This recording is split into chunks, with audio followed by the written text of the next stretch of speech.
Praise the Lord. இந்த August மாதத்தில் 3ஆம் தேதியாகிய இந்த ஞாயிற்றுக்கிழமையின் காலை வேளையில் தேவ சமூகத்தில் வந்திருக்கிற ஒவ்வொருவரையும் கர்த்தர் தாமே ஆசீர்வதிப்பாராக. இந்த நாளிலும் நம்ம தியானிக்கிற கர்த்தருடைய வார்த்தையை நம்முடைய பரிசுத்த வேதாகமத்தில் சங்கீதங்களின் புஸ்தகம் 27வது சங்கீதம் 4வது வசனம், Psalm 27 verse 4. கர்த்தரிடத்தில் ஒன்றை நான் கேட்டேன், அதையே நாடுவேன்.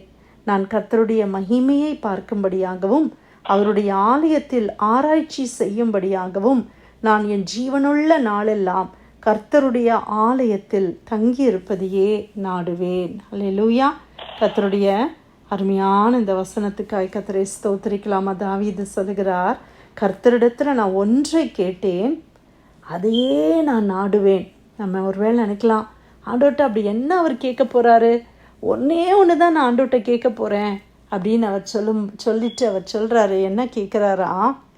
நான் கர்த்தருடைய மகிமையை பார்க்கும்படியாகவும் அவருடைய ஆலயத்தில் ஆராய்ச்சி செய்யும்படியாகவும் என் ஜீவனுள்ள நாளெல்லாம் கர்த்தருடைய ஆலயத்தில் தங்கி இருப்பதையே நாடுவேன். ஆமேன்.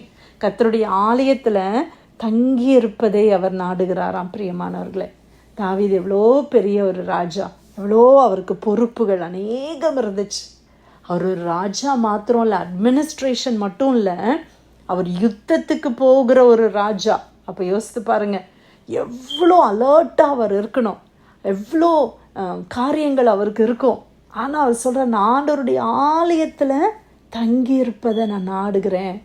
ஆண்டவர்கிட்ட ஒன்று தான் கேட்குறேன். எனக்கு வெற்றி ஆண்டவர் கேட்கல, அவர் எனக்கு பணம் வேணும், ஐஸ்வர்யம் வேணும், பிள்ளைங்க எப்படி இருக்கணும், குடும்பத்தை குறித்து எதுவுமே அவர் கேட்கல.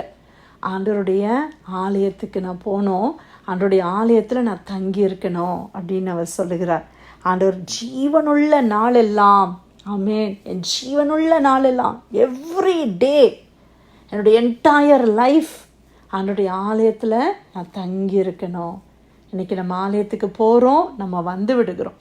ஆனால் தாவீதுடைய வாஞ்சை பாருங்கள், ஆண்டவருடைய ஆலயத்தில் நான் தங்கி இருக்கணும். மான்கள் நீரோடிய வாஞ்சிப்பது போல என் ஆத்மா தேவன் மேல் வாஞ்சையாக இருக்கிறது. சீக்ரெட் ஆஃப் டேவிட் இதுதான் பிரியமானவர்களே. அந்த அந்த உண்மையான ஒரு தாகம் இல்லை, ஆண்டவர் மேலே உண்மையான ஒரு அன்பு இருந்தால் தான் அந்த வாஞ்சை வரும் இல்லை. இல்லைனா நம்ம சரி போகணும், இன்றைக்கி ஆலயத்துக்கு போகணும், இன்றைக்கி சண்டே இல்லை, கட்டாயமாக நம்ம போகணும் அப்படின்றதுக்காக போயிட்டு நம்ம வர்றது அது ஒன்று. ஆண்டவருடைய ஆலயத்தை வாஞ்சித்து போகிறது வேறு இல்லையா? இன்றைக்கி நம்ம எல்லாரும் ஆலயத்துக்கு போகிறோம். தாவீதை மாதிரி நம்ம சொல்லலாம், ஆண்டவரே ஜீவனுள்ள நாளெல்லாம் கர்த்தருடைய ஆலயத்தில் நான் தங்கியிருப்பதை நான் நாடுறேன்ப்பா.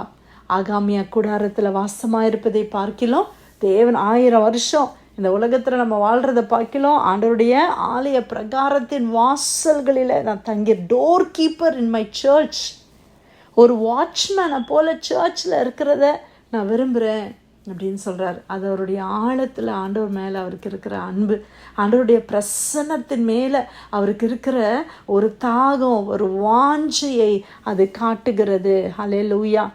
எவ்வளோ பெரிய மனிதனாக தேவன் அவரை உயர்த்தின போதும் அவர் சொல்கிறாரு, தேவனுடைய ஆலயத்துக்கு போவோம் வாருங்கள் என்று அவர்கள் சொன்ன பொழுது அது எனக்கு மிகுந்த மகிழ்ச்சியாக இருந்துச்சு. இன்றைக்கி ஆண்டவருடைய ஆலயத்துக்கு மகிழ்ச்சியாக வர்றோமா? கொஞ்ச நேரம் தான் ஆண்டவருடைய ஆலயத்தில் வர்றோம். சில ஆலயங்கள் 1 hour தான், 1.5 hours, 2 hours, 2.5 hours. ஆனாலும் எப்போ முடியும், அதுக்கப்புறம் என்ன பண்ணலாம், மத்தியானம் லஞ்சுக்கு என்ன பண்ணலாம், ஈவினிங் என்ன பண்ணலாம், என்ன பிளான் பண்ணலாம், நாளைக்கு ஸ்கூல் இருக்குது அதுக்கு என்ன பண்ணலாம், இப்படியே தான் நம்ம மைண்டு ஓடுதில்ல. ஆனால் தாவீது பாருங்கள், எல்லாத்தையும் மறந்துட்டு அவர் ஆண்டவருடைய ஆலயத்தை அவர் தங்கி இருப்பதை அவர் அதிகமாய் நேசித்தார். ஹல்லேலூயா. வாஞ்சியாக இருந்தார்.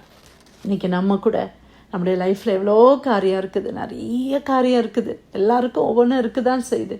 எல்லாத்தையும் மறந்துட்டு அப்படியே ஆண்டவருடைய ஆலயத்தில் நம்ம போய் தேவனை ஆராதிக்க நம்ம போகும்போது கர்த்தர் எல்லாம் பார்த்து கொள்வார். இது இந்த 27ஆம் சங்கீதம் நம்ம நிறைய பேர் மனப்பாடம் பண்ண சங்கீதம். அதில் ஒரு சில வசனங்களை நான் வாசிக்கிறேன். சொல்கிறாரு, கர்த்தர் என் வெளிச்சமும் என் ரட்சிப்புமானவர், நான் யாருக்கு பயப்படுவேன்? கர்த்தர் என் ஜீவனின் பலனானவர், யாருக்கு அஞ்சுவேன்? என் சத்துருக்களும் என் பகைஞருமாகிய பொல்லாதவர்கள் என் மாம்சத்தை பட்சிக்க என்னை நெருக்குகையில் அவர்களே இடறி விழுந்தார்கள். எனக்கு விரோதமாக ஒரு பாளையம் இறங்கினாலும் என் இருதயம் பயப்படாது. என் மேல் யுத்தம் எழும்பினாலும் இதிலே நான் நம்பிக்கையாயிருப்பேன். கர்த்தரிடத்தில் ஒன்றை நான் கேட்டேன், அதையே நாடுவேன். நான் கர்த்தருடைய மகிமையை பார்க்கும்படியாகவும் அவருடைய ஆலயத்தில் ஆராய்ச்சி செய்யும்படியாகவும் என் ஜீவனுள்ள நாளெல்லாம் கர்த்தருடைய ஆலயத்தில் தங்கியிருப்பதையே நாடுவேன். தீங்கு நாளிலே அவர் என்னை தம்முடைய கூடாரத்தில் மறைத்து என்னை தமது கூடார மறைவிலே ஒளித்து வைத்து என்னை கண்மலையின் மேல் உயர்த்துவார். அவ்வளோ நம்பிக்கை. எத்தனை பேர் என்னை சூழ்ந்தாலும் நான் பயப்பட மாட்டேன். ஆண்டோடைய ஆலயத்தில் போய் என்னுடைய பலனை நான் பெற்றுக்கொள்வேன். தீங்கு நாளிலே கர்த்தர் என்ன ஒளித்து மறைத்து அவர் பாதுகாப்பார். கண்மலையின் மேலே என்னை உயர்த்துவார். எவ்வளோ நம்பிக்கை ஆண்டவர் மேலே. இன்னைக்கு நெருக்கத்தின் பாதையில் போகிறோமா, கஷ்டத்தின் பாதையில் போகிறோமா, இல்லை வாழ்க்கையே ஒரு யுத்த களம் போல் இருக்குது அப்படின்னு சொல்கிறீங்களா? தாவீதுடைய லைஃப் அப்படி தானே இருந்துச்சு. ஆனால் பாருங்கள், அவர் கர்த்தரையும் ஆண்டவருடைய ஆலயத்தையும் அவர் அவ்வளவாய் நேசித்தார். இன்றைக்கி ஆண்டவருடைய ஆலயத்தை அற்பமாய் நினைக்கிற எத்தனை பேர், ஆண்டவருடைய ஆலயத்துக்கு போகாமல் இருக்கிறவங்க எத்தனை பேர் இருக்கிறாங்க. ஆனால் ஆண்டவர் நமக்கு அந்த கிருபை அல்ல ஃப்ரீடம். இந்த கண்ட்ரியில் ஆலயத்துக்கு போகலாம், நல்லா ஆண்டவரை ஆராதிக்கலாம், அப்படியான ஒரு விடுதலை ஃப்ரீடமை கர்த்தர் கொடுத்துருக்கிறார். இன்றைக்கி எத்தனையோ தேசங்கள்லாம் ஆண்டவருடைய ஆலயத்துக்கு போக முடியல. எத்தனையோ குடும்பங்களில் ஆண்டவருடைய ஆலயத்துக்கு போகிறதுக்கு அவர்கள் பெர்மிஷன் கொடுப்பது இல்லை. ஆனால் நமக்கெல்லாம் அது இல்லையே பிரியமானவர்களே. இவ்வளோ ப்ரிவிலேஜ் ஆண்டவர் கொடுத்துருக்கிறார். இன்றைக்கி எல்லாரும் இன்றைக்கி சண்டே ஏர்லி மார்னிங் இதை நம்ம தியானிக்கிறோம். எல்லா ஞாயிற்றுக்கிழமையும் ஆண்டவருடைய ஆலயத்தில் சந்தோஷமாய் நல்ல ஆண்டவரை வாஞ்சியோடு கூட சென்று ஆண்டவரை ஆராதிக்க கர்த்தர் நமக்கு கிருபை செய்வாராக. ஆமென். சங்கீதம் 27:4 கர்த்தரிடத்தில் ஒன்றை நான் கேட்டேன், அதையே நாடுவேன். நான் கர்த்தருடைய மகிமையை பார்க்கும்படியாகவும் அவருடைய ஆலயத்தில் ஆராய்ச்சி செய்யும்படியாகவும் நான் ஜீவனுள்ள நாளெல்லாம் கர்த்தருடைய ஆலயத்தில் தங்கி இருப்பதையே நாடுவேன். கர்த்தர் கொடுத்த அருமையான வார்த்தைக்காய் ஆண்டவருக்கு நன்றி செலுத்தி பிரேயர் லைனில் வந்திருக்கிற யாராவது நம்ம ஜெபிக்கலாமா?